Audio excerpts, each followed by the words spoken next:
And of course, Liberal Voice for Women is the Liberal Voice for Women.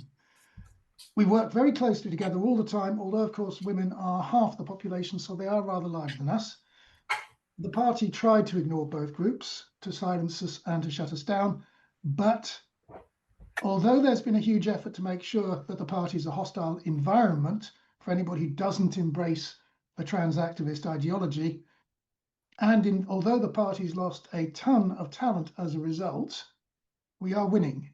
And we've made huge breakthroughs over the short time since we were founded. We are not being silenced anymore. And in fact, if you go to the party's federal conference in Bournemouth next month, you will find Liberal Voice for Women's official stand in the conference exhibition, and you will find its official fringe meeting in the official conference directory for the third conference running. Our format this evening is pretty much the usual. I'll be chatting with James, and we'll then move out to take questions from you, the audience. So you're very welcome to bang questions in as we go along in the chat, and I will either read them out, or if we can manage it, I'll ask you to put the question yourself. And the purpose of our evening here today, this evening, is to meet our rather special guest, Laurence Olivier Award-winning actor, I didn't know that, James Dreyfus. James has made a name for himself on the stage and screen, playing a suspiciously large number of rather flamboyant characters, including including, you see, I haven't rehearsed properly, Absolutely Fabulous, The Thin Blue Line, Gimme Gimme Gimme, The Producers, and Cabaret, among others. And he's just finished a run in By Royal Appointment, starring alongside Anna Reid, Caroline Quentin, and James Wilby, I beg your pardon. So, James, you have kind of made your career as a gay character actor. Have you ever found that limiting? Well, yeah, I'm not sure as a gay character actor. I think a lot of people tend to get camp and gay rather confused, and always have done, which is odd to me, because I know a surprising number of very camp straight people and a surprising number of very straight acting gay people. So it's always been puzzling to me. But I grew up with, Frank Spencer, who was kind of one of my inspirations, and he was very famously married to Betty. So it's always been slightly odd that people equate camp with being gay, but I guess it's just a sort of cultural thing, really. Mm. So what did draw you to the theatre in the first place? I understand that probably by pure coincidence you are actually gay, and I suspect that might have had something to do with it. Was it possibly that the theatre was rather more gay friendly than, say, engineering? No, that had nothing to do with it at all. It was the only thing I was interested in at school. It wasn't until I accidentally found myself in an audition in one of the school porter cabins for a play called The Servant of Two Masters, which was turned into One Man, Two Governors not so long ago. And I was sitting there and found myself in the audition. I thought, oh, this is something. And then I was there with another actor called Charles Edwards, who's become rather well known now. And we just decided acting was for us. I mean, there was nothing gay friendly about it, because back in the early 80s, nobody was gay friendly. Even in the theatre? I certainly got. Well, I'm talking about the school. I beg your pardon. Yes, of course. Because yeah.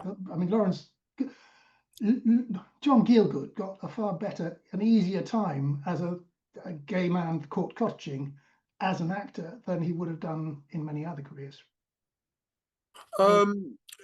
Well, I guess so. I mean, it was something that he never ever wanted to talk about ever again. For him, being of that generation, certainly the people I've spoken to who knew him said it was a source of huge shame and huge regret, and it was the one thing he didn't like talking about. But I grew up obviously in a different era where we had the stigma of AIDS attached to us. Well, certainly as I was coming into my teens. So I'm guessing it was a different reaction, but obviously linked. Mm. Did you find your route into the theatre reasonably straightforward? Did you manage to get yourself established reasonably quickly, or was it a long slog? Are you talking about after I left drama school? Yes. Yeah. Well, it was 3 years of drama school, and then it was rep theatre for years. I think it was 4 years before I did any television or anything. But I decided at the very beginning of my career, 1990, that I didn't want to hide my sexuality, because I didn't think there was anything to hide. So I said to my agent, look, I'm going to be quite open about it. I'm not as if I have leading man looks or, anything like that. So I just thought, if you're all right with that, and she was very supportive, but I found there was a lot of things that didn't go my way because of it. And now we've sort of come full circle again. I think I had about a 10-year grace period where no one cared. And now everyone seems to care again. But, I don't have the approved opinions that I'm supposed to have in my particular profession. Does it sometimes feel as if being known to be gender critical is equivalent, or being gender critical, never mind whether you're known or not, is equivalent now to being gay then? I would say it's worse, because back then the homophobes were very easy to spot. You knew who they were, you knew why they were doing it. I think now, coming from your own side, let's say, and by people who have absolutely no right to be under the banner of the LGB, to treat us the way they're doing, I find that to be worse. It's much more insidious. It's much more aggressive. It's much more hateful. So no, I think we're in a worse state now than we were back then. Right, and we have seen certain performers and artists have their careers completely wiped out. And I'm thinking particularly of great Graeme Linham. I don't know how many others there are. Of course, these may, in many cases, be names we don't know as a result.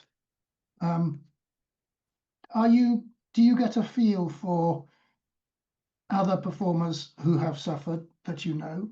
Oh yes, very much so. I mean, I'm not going to mention names, because I think for many of them, it's quite nice that the tide has gone out and they're not getting attacked anymore. But certainly there are a good number I know of who are just who have said something and got attacked so badly that they've never said anything again. And I think people aren't stupid. It's a very competitive business. You need to work, you need to put food on the table. And I think they've seen the writing on the wall, haven't they? They've seen what happened to Graeme. They've seen what happens to anyone who dares to speak out about this. And I get hundreds of messages from people in my profession saying, I would say something if I could, but at the moment I need my job. And I get it. I totally get it. But at the same time, it's a bit difficult, because you feel like you're sort of alone, whereas you're not alone. So it's kind of a double-edged sword. But like you said, I think slowly we're seeing just how naked the emperor is. So do you get the feeling that actually there is a small minority that is pushing a highly intolerant line, and that in fact there are many, many more who are deeply unhappy about it, but haven't yet managed to make their voices known and their opinions count? Yes, absolutely. Well, put it like this, I've only come across a handful of people who are fully signed up, subscribe to this cult. I find most people go, it's just ridiculous, and don't want to get involved, because they know that if they do get involved, there'll be trouble. But then we have to remember, going back 10 years, agents were the ones telling young actors to put their pronouns in their bios, and that they wouldn't work if they didn't. Now we're seeing a removal of these things, and it's like I've always maintained is that this is a Tamagotchi fad that will eventually burn itself out. What was cool yesterday is no longer going to be cool tomorrow, and eventually it will go away. The trouble is that so many youngsters have been told that there's an issue when there isn't one, that it's probably going to take a little longer than we'd like it. And 5 steps forward, 20 steps back seems to be the way we're going at the moment. And the process is slow. It's not going to happen. It's not going to happen overnight. Do you attribute that change, the gradual improvement, to anything in particular? And do you think there have been any sudden leaps and bounds in the improvement in the situation? Well, I think the leaps and bounds are coming through the brave women like Maya Forstater and Sal Grover in America. I mean, these things are going through. Kathleen Stock. I mean, have to go through the legal channels. Unfortunately, this is where it's going to have to. Where the battleground will be fought, because you're not going to win over a group of people whose policy is no debate, or if I have to have a debate, I shall just repeat slogans into your face. You're not going to win against people like that. They're fully paid up, or they have family members and they have a vested interest in it. So I think the only way, unfortunately, this has to go is through legal, and even that is proving a massive stumbling block, because people are just saying, well, we're not going to do it, you're taking away our rights. But then what you're talking about rights that you never had in the first place, so it's a very difficult thing to extricate yourself from. Going way back to your career, it sounded as if you'd actually got off to a fairly solid start. I mean, 3 years in rep may not be everybody's idea of paradise. It's certainly traditionally been regarded as an incredibly strong grounding in theatrical tradition and theatrical experience and expertise and technique, which is increasingly not open to young actors these days. But I mean, 3 years solid in rep, that doesn't sound like a bad start for anybody in the theatre or in the profession generally. No, not at all. No, you're right. I mean, I mean, I think a lot of, with the advent of social media and everything, everyone is sort of very surprised that they're not a star within 6 months of leaving drama school. I certainly was. Well, I mean, much as you'd like to have all those benefits early, but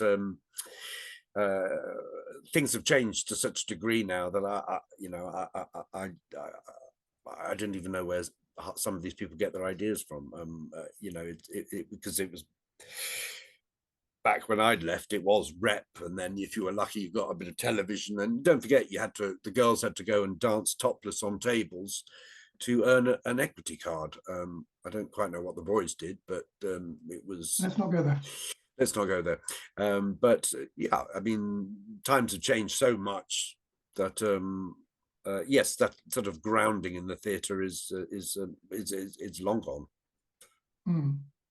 So you did manage, though, to be fairly, you can never say secure in this profession, I guess, but you managed to do fairly well, and up to the point when Doctor Who came along, certainly, and then something peculiar happened. Can you tell us about that? Well, basically, I was one of the first comedy writers I ever worked with was Graeme Linham, who gave me one of my first comedy jobs with Alexei Sayle on a program called Paris, and on the Alexei Sayle show himself. So I'd met him 31 years ago, and he wrote to me saying, look, this is happening. I was relatively new online. He said, and he brought up Stonewall, asking them for a reasonable debate. He said, would you sign this letter? And I thought, yes, absolutely. My God, we need a debate on this urgently. And then not so long later, he asked me to sign a letter condemning the abuse that J.K. Rowling was getting. So I quickly read up on what she'd said and how she'd said it, and thought, oh my goodness, this is complete sense, compassionate sense. So I signed the letter thinking everyone would sign it and didn't think much of it. And then I was playing the master in this Doctor Who audio series for Big Finish. And I believe another actor complained about my presence and what I was saying online. And I found myself over the next couple of months, my picture was erased off the CDs and my name was being erased off the CDs. And I kept calling my agent and saying, something odd is going on. No, nothing odd's going on. No, nothing.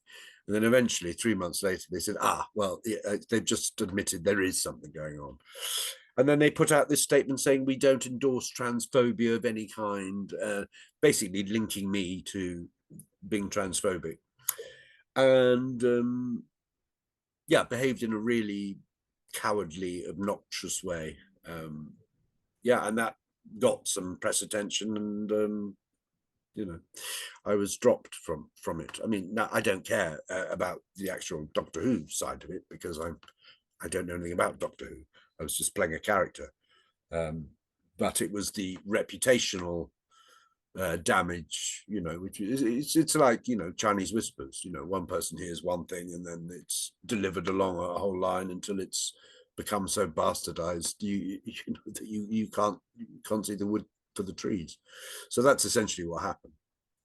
So it wasn't just a complete surprise to you, it was even a bit of a mystery at first. It was a total mystery. It was a total mystery. I had to do major digging to find out what had actually happened and why they did a special CD of all the people who've ever played the Master, and they completely left me off. And there's only about 9 people that had done it. And that's when I rang my agent and I said, something really weird here. And then they only had the guts to tell my agent. They never picked up the phone to me or said, look, there's this issue.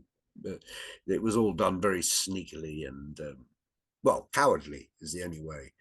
So that's why I've constantly spoken about it since it happened, because I thought these people shouldn't be allowed to get away with it, and it won't go unremembered by me. And I'm not the only one. Anyone who's said anything even vaguely gender critical has suffered the same fate. So of course it's impossible to know what roles you may have lost along the way. I could say if any, but I suspect that it is some and possibly many. Do you have any idea what sort of an impact it's had on your career? Well, I do know that every time I get a job, there's a whole legion of trans radical activists who write to my employers and try and get me removed. So I am aware that's been happening, because I get called by employers and friends and agents saying, I received this email, I received that email, and I received that letter. So I know it goes on. But like losing work for being gay back in the early 90s, I'll never know the exact figure. But projects that are mooted are suddenly withdrawn 2 weeks later. So I'm not stupid. I know it's going on. That does rather imply that a fair proportion of the theatrical profession actually hasn't twigged yet that you are that person who signed that petition, which does suggest that their grapevine is rather poorer than ours. I think now the grapevine holds much less sway, but I've and maybe some people have actually bothered to read what I've written and absorbed it instead of just listening to rumors. So, but I know that whilst the majority of the people who run the arts are extremely captured, there are many within the acting community who are strongly against it. But as this is a vocation, and you're lucky to be working even 5% of the time, and jobs are getting scarcer and scarcer, and everyone's fighting over jobs, people have a very good reason to keep quiet. If they have a family or they need to put food on the table, you either go into if you get into this fight, you've got to get into the whole shower. You can't just dip your toe in, say something, and then disappear. You've got to go full on in and know why you're doing it. If, as an alternative, if you'd known what was going to happen, would you have been keeping your head down, or are you actually capable of keeping your head down, even if you'd wanted to? Oh, that's a good question. No, I wouldn't have kept my head down at all. I would have said it regardless.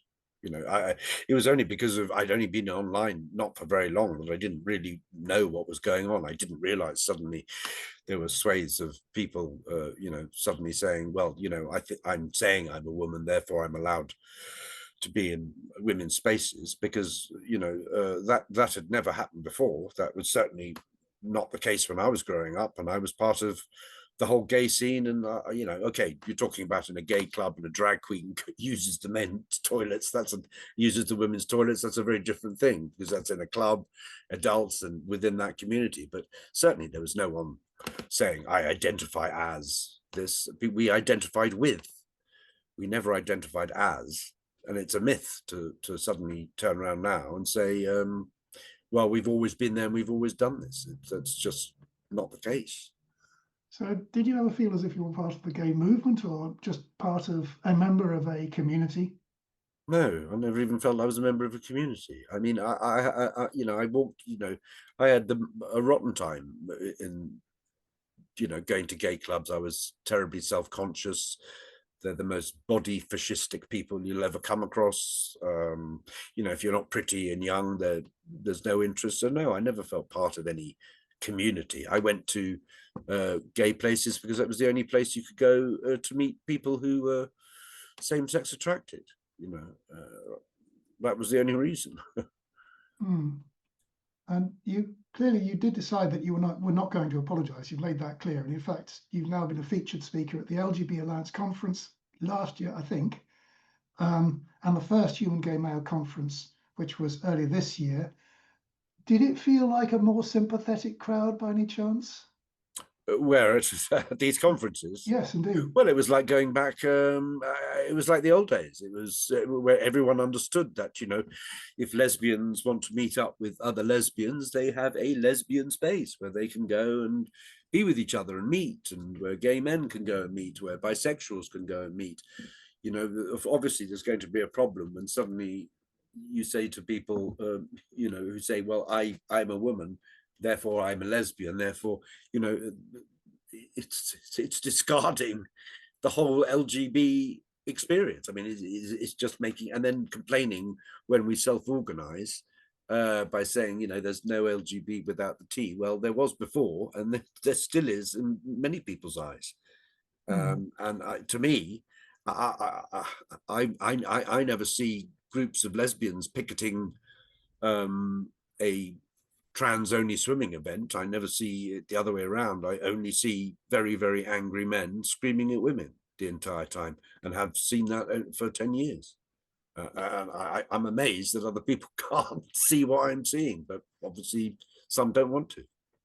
It might be partly because you've been on the receiving end of it, of course.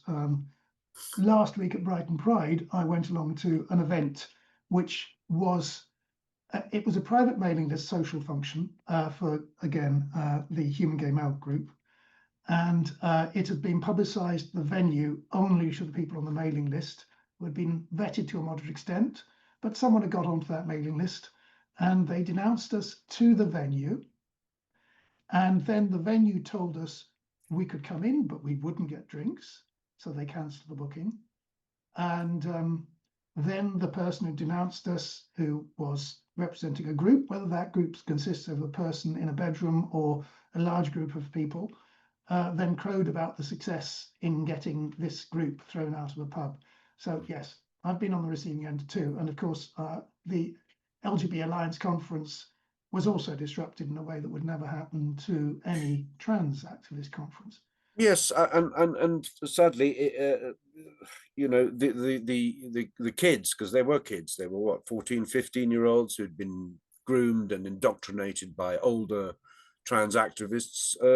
They got these 4 kids to come in and do it. So, you know, this is it's a pretty insidious movement when, you know, and you're talking about people who are old enough to remember, you know, the 80s and the 90s and what it was like for gay people, and they love to make these false equivalences of, you know, my rights and your rights and this, that, and the other. And don't you remember what you went through? We're going through the same thing. Well, that's just not the case either.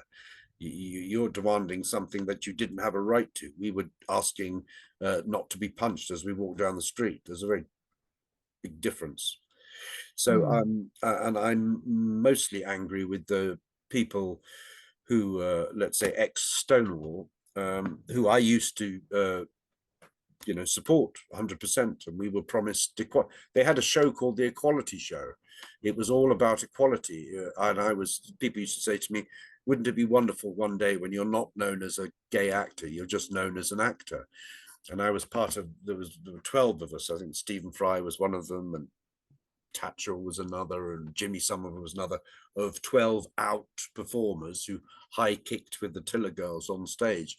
And I always used to remember thinking, oh, it'll be great once equality, because then, you know, this won't be, it's so important. This, you know, the sexuality, my sexuality is the most interesting thing about me.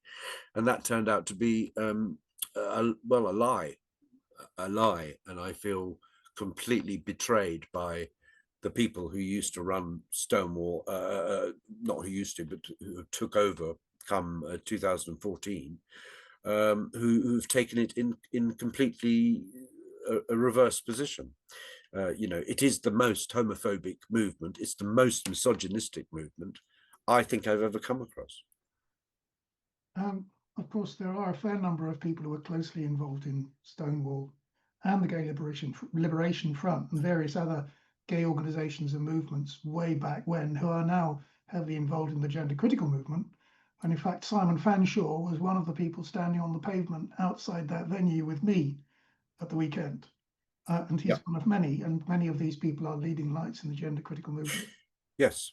Well, Simon, I remember Simon and I having a supper. Well, I think it was about 8 years ago when we were talking about this very thing, and because I worked with Simon on a show about AIDS in the 90s, so we knew each other, and I knew of his involvement in Stonewall, and he's achieved, you know, many fantastic things, but he's, you know, he's one of the few ones who remembers why it was founded in the first place. I mean, it's sad to say, but I view Stonewall now as having been hijacked. Are you, when you were younger, you talked about not feeling that you were a member of a community. No. And also not being happy in the gay scene as it then was. Do you feel more like a member of a community and one who's comfortable in his skin and in that community now, as a gender critical man, even if so many others are rejecting you? Would that actually draw you towards feeling more from that community? Well, I don't really understand the term community, to be honest with you. I don't understand. I mean, the only community that existed back then was if you got off your ass and went to a bar or a club. That was there was no internet, so there was no internet community. There was a community. There was a tea shop in Charing Cross Road. There were clubs. There were bars, but you had to get out there, and that's how you were part of the community. And I guess how one was treated when you arrive in these places coloured your view of what the sense of community was like. Apart from, let's say, the Pride March once a year, which, you know, back then was still relevant, and you know, it was a you know, yes, it was a protest, but no one was screaming insults at anybody else. It was a day of unity. Well, it was a weekend of unity, wasn't it? I mean, it was basically a party in the park for the weekend, which is exactly what it should be. But back at that time, the focus was on very much on our close friends who were dying at an extremely swift rate, and the lesbian community in particular, I've used the word community in particular, were there mopping our brows and getting us through it. And there was a much more larger sense of community in that sense. But when I talk about being part of the gay community, if you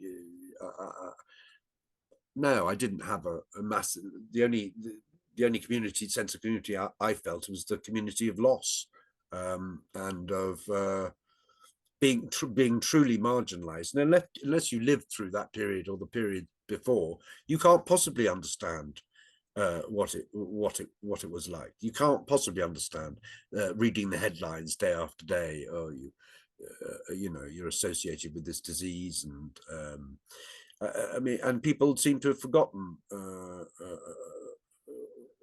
Seem to have forgotten this, and now someone who was what we would have called androgynous is claiming to, you know, be persecuted in some form or another, and it's just a nonsense.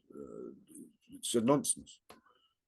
Do you think all of this is turning you into a campaigner or an activist? No, I've no desire to be a campaigner or an activist. I'm just not. I'm just not that type of person. You know, going on a march doesn't really interest me, or think. I'm just saying things into the social media, hoping that other people agree with me. I mean, I would say, okay, maybe I'm a reluctant campaigner because I don't really, you know, want to do it, but there are so few people doing it that I feel at the moment that you know, I'm lucky enough to have quite a significant platform on X, and I think I should use it. You know, I should just say what we all knew to be true. Just 10 years ago, we knew this to be true. We knew, you know, you don't get other people's children involved. We knew that, you know, women safeguarding is in place for a reason, for women and girls and children. We knew all these things, and it seems like a switch has gone off. And, you know, queer theory, which, you know, ultimately comes down to removing every single boundary that is in place for a reason, for no reason other than just pure destruction, is the end game, and I'm completely against it. You know, you know, we saw off Pi.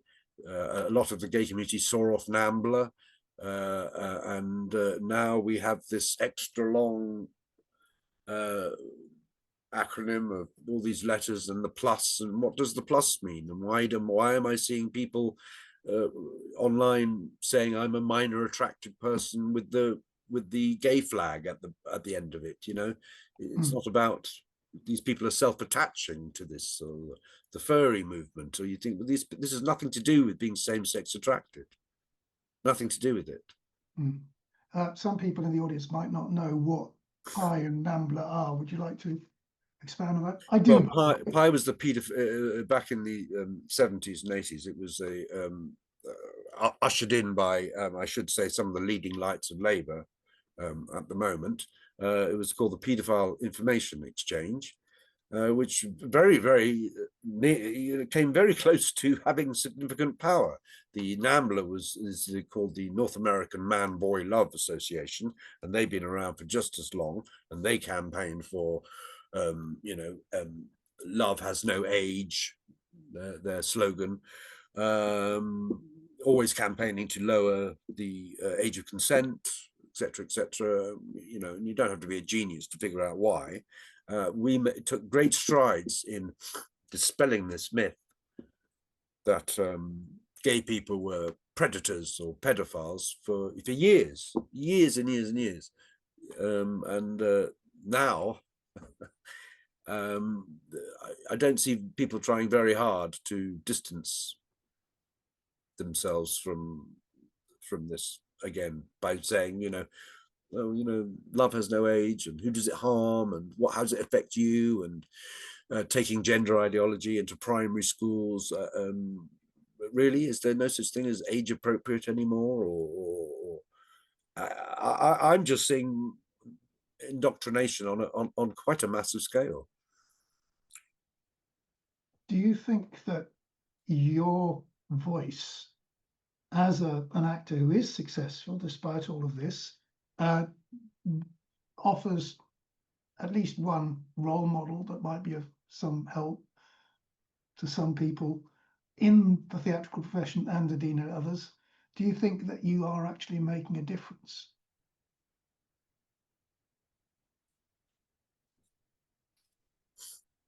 I hope so. I mean, I hope so. I really hope so. Otherwise, it's been a long, tiring slog for nothing. And I'm not alone. There are plenty of us out there. But sometimes it does feel like you're screaming into the void. But I guess you just got to keep screaming. I mean, I don't know about being a role model, but I do know that slowly people have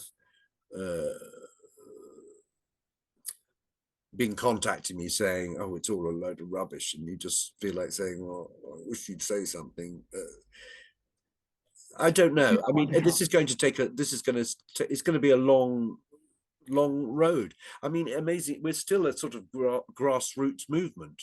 The LGBs have sort of done a full circle, and we're sort of back at this grassroots movement of having to start it all over again. So it's still very early days. I don't think that this is going to end swiftly or without a fight. I'm afraid this is like sort of LGB redux.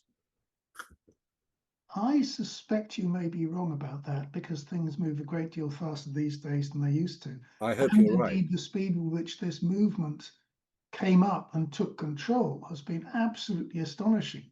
I can't see that having happened 20, 30 years ago. Yeah, and it's very vulnerable.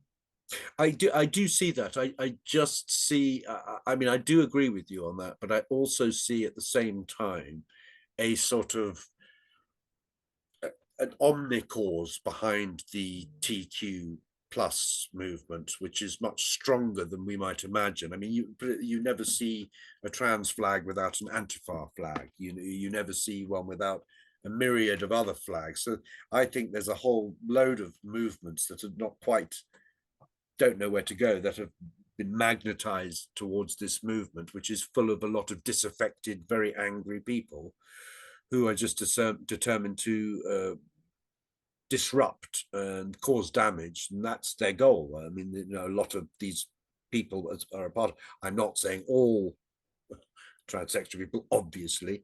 I'm just saying that there is a sort of movement within it, a movement to destroy things. And I mean, I hope you're right. I hope, but every time I see something insane happening online, I always think to myself, well, this is going to be it, isn't it? This will be the iceberg that sinks this ship. And somehow the ship always manages to go around the iceberg.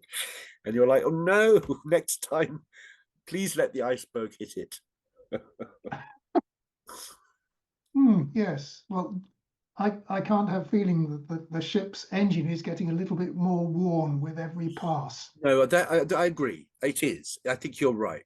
And I wish I could be more optimistic.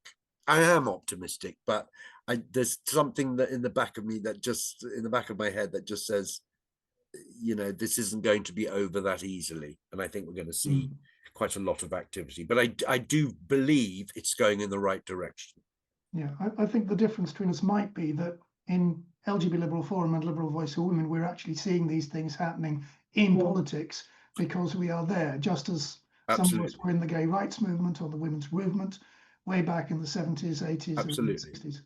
Now, I'm only giving my view of this. I of course, you'd know much more about what's going on in circles. I mean, I'm only giving my view from inside, let's say, the acting profession. Well, very different perspective, but they all come together at a certain point. They do. Yes. We do have a number of questions.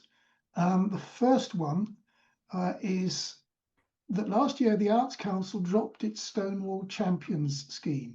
Do you think that has changed much? And that's from James. I beg your pardon, for James, from Ray. Do I think what has changed much? The Arts Council having dropped its Stonewall Champions scheme last year, dropped its membership of the Stonewall Champions scheme. Yeah, I'm still not understanding the question. So you're saying, do I think what's changed? Well, Do I think that dropping the scheme is signifies a change? and do you think itself that the Arts Council no longer being associated with the Stonewall champions does change things? Oh God. Yeah, I suppose on one hand, yes, I suppose it does on one hand, but then on the other hand, exactly the opposite happens. You then have new offshoots springing up, you know, and they do things designed to completely. So let's say if the Arts Council demanded allegiance to Stonewall, and suddenly that's officially dropped, you'll find all these other sprouts growing up, and they'll do something even more extreme, or something even more stupid, like, I don't know, something as ridiculous, I don't know, as a non-binary production of Joan of Arc. Oh no, they've done that. I don't know. I don't know, to be honest. I think on the whole it's a good thing, and we're seeing it happening in I think rugby, and I think football have just done the same thing, if I'm not much mistaken. And what are they dropping? Well, they're dropping rainbow laces. I mean, rainbow coloured laces. But that's the avert, the symbols to the outside world. It may also No, reflect the way in which they treat their players and the women who are associated with their sports. but I think they create yeah, but look, it's been a long time since we Justin Fashanu and that, and Martina came out, and it's almost like creating this thing. Yes, we know that, and I'm sure that you're never going to stamp it out 100%, like you're never going to stamp out racism 100%. But I think to create all these ongoing things, it's all part of something much larger, this juggernaut that is the LGBT thing. That picture of all those the new progress flag all the way down Regent Street, for Pride, and it's all part and parcel of the same thing. And the moment you start putting rainbows on everything and sticking, that's what sticks in people's craw. And I don't think it solves the actual. People are aware of it. They don't need to see rainbow laces in 2025 to realize that there's still a problem with homophobia, which is being self-perpetuated by this TQ movement. There was an interview with Russell T Davis the other day saying, oh, it's because of Trump and reform. Bollocks, is it from Trump and reform? It's because of the TQ in the last 10 years that have made us all look terrible. That's why there's a reaction going on. That what Trump and reform have done has been a reaction to that. Not that I their champion either. I'm just saying that's what's happened. It hasn't come out of a vacuum. It's come out of this entitlement. Is it possible that, as well as making it worse for lesbians, but in particular, and women generally, and for freedom of expression generally, it's actually been harmful for most actual trans people who identify as the opposite sex? Absolutely, and I've always said that. They get it. Transsexuals that I've known for a long time get it in the neck more than anybody, because they're stuck in the middle. They can't. And I'm talking about transsexuals who've had the operation, who've lived for 30 years and would never use a woman's space ever. So your experience of trans people has basically been that they wouldn't be on board with the whole movement. Is that fair? But all the trans people I know aren't. They're saying this is damaged. This is why I'm saying this. Now don't forget that when we used to talk about trans this and trans that, it was an understood things. But trans meant transsexual. Now trans has an umbrella that covers. Non-binary is trans, transvestite, drag queen is trans now,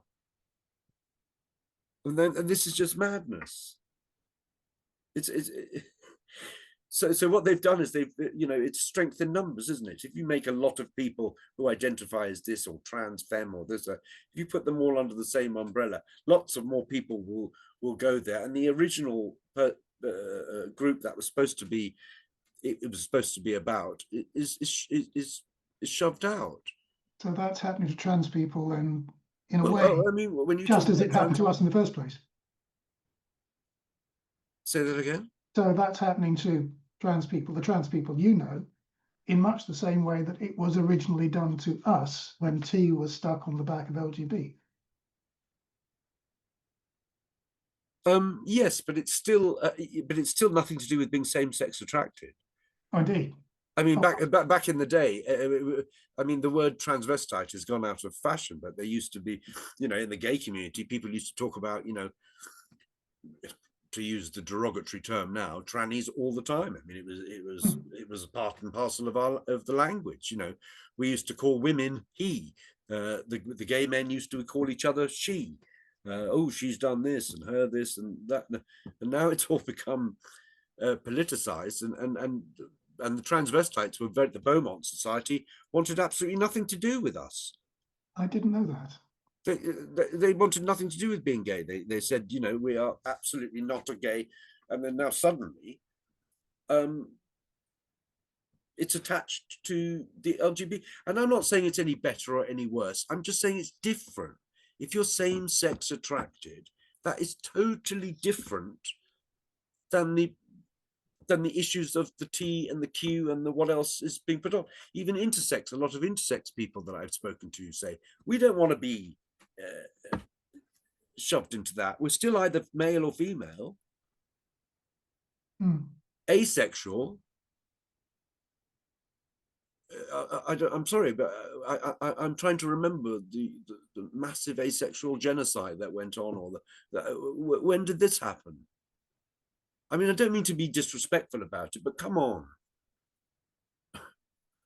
Asexual means you don't fancy people, you don't have a sexual attraction. It seems like there's for every normal human emotion, there's now a little label and a flag, and you can say, well, I feel that, and so I'm part of this oppressed.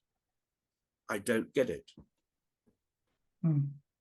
I have one further political-ish question for you from Super L. I don't know what that stands for, but never mind. With any luck, it'll be super lesbian. James, your thoughts on the Supreme Court decision? Right. That's all. Oh, that's it. That's the question, yes. You don't have to have any. My thoughts on the clarification of something we knew to be true all along. Yeah, I think it's was needed, and actually the reaction to it has been the interesting thing, because they're all saying, well, we're not going to pay any attention to it. You're now taking away our rights, when actually all they've done is clarified what was the official position anyway. That, you know, it was never a man's right to go into women's spaces or be in the prisons or be involved in sports. I mean, we had male and female categories for a reason, didn't we? Or have I gone completely mad? I think you'll find that most people here would agree with you. I know I'm talking to, but I find myself smashing my head against the wall, thinking, oh God, am I going completely mad?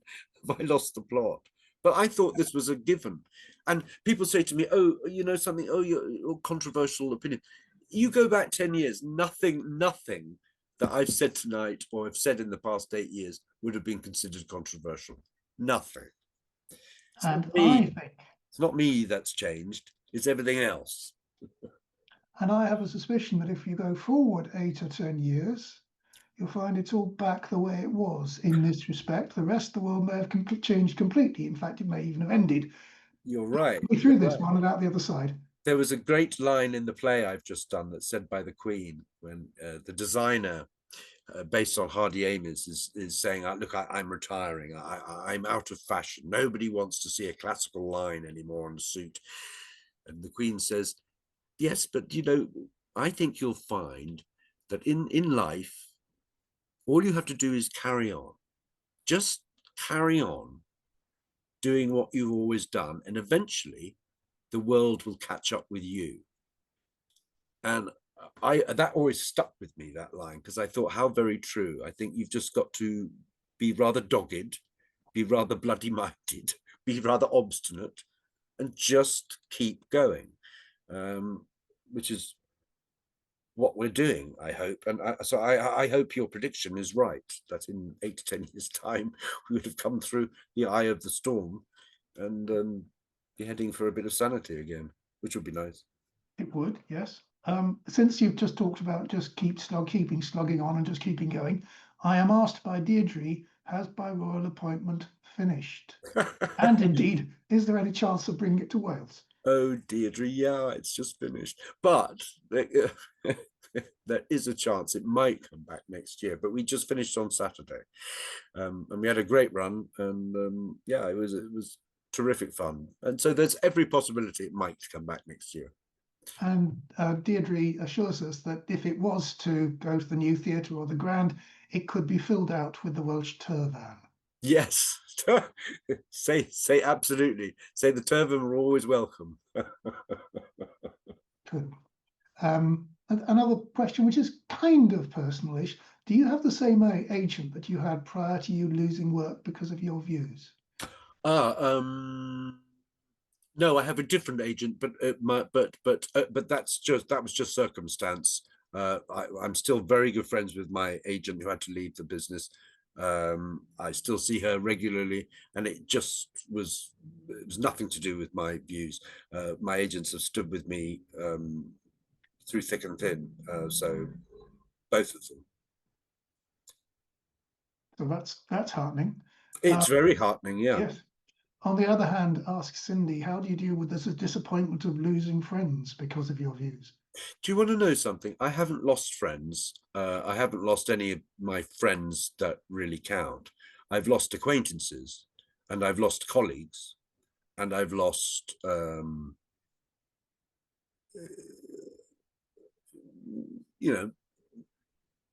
minor friends on the fridge, but my core group of friends I haven't lost. And that's what matters to me. So, that would really hurt if I lost they always say you've got maximum 10 people you could call up at 3 o'clock in the morning and they'd be there. I haven't lost any of those because I haven't changed my opinion on anything, and I haven't suddenly become transphobic overnight. I've just seen what's happening. I don't have a problem with people who want to identify however they choose, but when it starts to impact on another group in a negative way, I think it's time. I think people have to say something. I was rather hoping that you would say that you hadn't had to deal with the disappointment of losing friends, but I'm surprised that you did. I do wonder how many other people actually only find out who their friends are the hard way. Well, I think a lot. I think you're right. I think a lot of people have found out the hard way. A lot. I mean, a lot. And I have had, people that I considered friends certainly distance themselves from me, but that's going to happen. I expected that. I mean, it's not like Graeme Linham, who's a lot of his, he's a very gregarious, outgoing man, and he lost a lot of friends, and a lot of friends stabbed him in the back, and that's very painful to witness as well. So I know I'm pretty lucky in that respect. I mean, people might not be talking to me, but I haven't spoken to them since I came out, so I wouldn't know really. So they can't really be my friends if I haven't spoken to them in the last year. And have you kept Graeme as a friend? Absolutely, yeah, yeah. I speak with Graeme regularly, and I saw exactly what he was trying to do.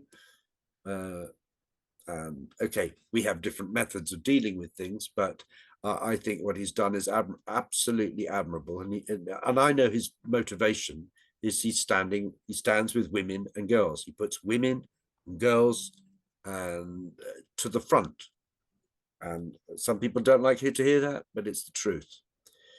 And that's what he cares about. And he says he has lost friends. Do you get the impression, as someone who knows him, that actually he still has a reasonably good number? Oh yes, absolutely. I think he's realized who his friends are, because a lot of the people have treated him incredibly shabbily, incredibly publicly, and and I know he went through a really tough time, but like I said, he's dogged, he's persistent because he believes in it. He keeps saying it. Look, he could have had a much easier life, couldn't he, if he just said, you know what, no, I got it wrong, sorry, and just disappeared. He could have had a much easier life, but he's not that type of person. If he believes in something, he stands up for it. And I've spoken to him personally about this on many occasions, and I know what his motivation is, and his motivation is the treatment of women and girls. I mean, he's incredibly passionate about it, and he stands up for what he believes in. And Jessica is saying that everything he's said has been proved right, and I think she's talking about this. Well, he has been vindicated, but of course, I'm still waiting for all his ex-friends to say, "Oops, we might have got that one wrong, Graeme. I do apologise." But he has. I mean, everything he said, everything he warned about, has turned out to be absolutely right. Yes, I'm getting messages saying to let him know he has huge support from us, which I think is talking for more than just Terry. I will tell him that. He'll be very touched. And we admire people who are in the limelight and speak out on our behalf. And I did also have a message saying that Isabel would like James to know the great affection so many of us have for him. And I think that's talking about you, because it comes from much earlier in this conversation. There's a big heart on the left-hand side. A lot of small hearts as well. That's lovely. That is lovely. I mean, one of the great things about this show that I've just done is that every week I got to meet large groups of women, large groups of, gay people who've come and, they come to support the show, but they've really been saying, it's so good that we're all together, and we see people saying the same thing that we think, and that's been one of the highlights for me of the whole tour. So it's always lovely to hear that, always. Yes. Well, I am also getting a comment that Hat Trick betrayed Graeme, which reminds me that my ex did actually work for Hat Trick when he was starting out as an accountant, and that didn't last. And funny enough, he felt that it was a fairly shoddy operation. Right. Well, that was way before any of this happened. Yeah, they behaved really badly, really, really badly. It's just extraordinary. But like you said, time will show him up for what he's done. Well, let us hope that time comes reasonably soon. I am more confident of that than you are, of course, but I think we both believe it's going to happen. I think absolutely. And if we're only quibbling about a time frame, that's good enough for me. Yes. Well, I think we'll both live to see it, probably, but it would be nice if it comes before my next big birthday. I'm with you on that, absolutely. Right. Okay. And I think, would you like to wrap up with any concluding remarks by any chance, or are you happy to leave it there? Well, no, the only thing I'd say is, however despondent, and this is not a lecture, this is as much for me, however despondent you feel on certain days, whatever news you read about a disappointment today, however small that you feel your account is, or even if you're anonymous or non-anonymous or whatever, every single voice at the moment really matters. And like I said, if it's 5 steps forward and 8 steps back one day, remember the next day it's 20 steps forward. It's just a question of, and it's boring, take breaks, leave social media for a week or two, but just keep going, because it's the only way we're going to get to the end. And if you've done, years, as most people have, don't leave it now, because we're so nearly there. And we're all, that's why use us on social media, use everyone. You can send messages or just use each other to keep us buoyant when sometimes things look so crazy we don't know how we're going to get out of it. That's the only thing I'd say. I have to say that I think we're at the stage where just reading the Times every morning is one of the things that cheers me up. Perhaps you read the Guardian and that gets you down every morning. No, I don't read any legacy media at all. No more. because I don't believe most of them. So I avoid the news, and I find my own news from my own sources on elsewhere. Right. Well, I'm getting, I guess you can probably see these too. I'm getting a lot of messages saying thank you very much. And there's also a comment from Terry who says, we often feel like leaving our party, but we stay to fight from within.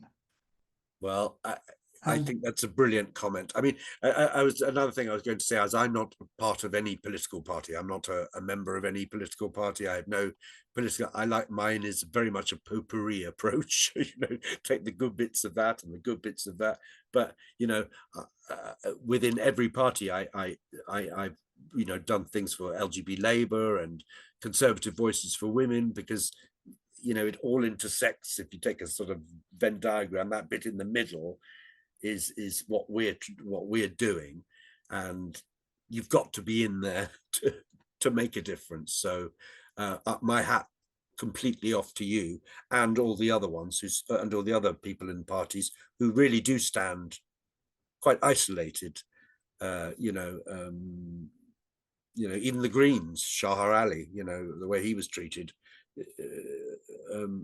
it's very important. So I'll stand with anyone who has the same interests at heart, really. Yes, you're suggesting that people in politics are doing a particularly valuable job and standing, sometimes feeling as if it's alone in all this. We certainly don't feel like that in LGB Liberal Forum and Liberal Voice for Women. But this is only one of those many, many areas when people are having to put their heads above the parapet and take risks and not be silent. And you're one of those people in one of those other areas. And it's pretty clear that that is very much appreciated by a lot of people here this evening. Oh, God, I'm really pleased. And it's been a real pleasure talking to you guys. And thanks for allowing me to rant. We've all enjoyed it. Thank you very much, James.